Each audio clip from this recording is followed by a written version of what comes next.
അല്ല, സാത്തു പറയാറുള്ള പാട്ട് മറ്റേത്, മറ്റേ അമ്പാടി തന്നിലെ ഉണ്ണിയെ പോലെ നീ കൊമ്പനാണെങ്കിലും കണ്ണേ, അമ്മൂമ്മ പൂതിയാലി കുഞ്ഞു കാതിലായി രാധയെന്നാദ്യമായി ചൊല്ലാം.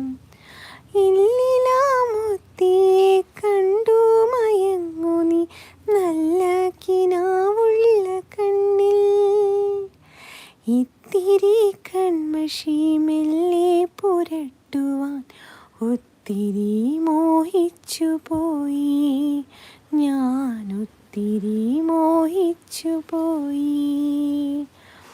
ആഴക്കടലിൻ്റെ അങ്ങേ കരയിലായി നേരം വെളുക്കുന്ന മേട്ടിൽ, അമ്പിളി മാമനെ പോലെൻ്റെ മാറിലായി ഒട്ടിക്കിടക്കുന്ന മുത്തേ, ഒട്ടിക്കിടക്കുന്ന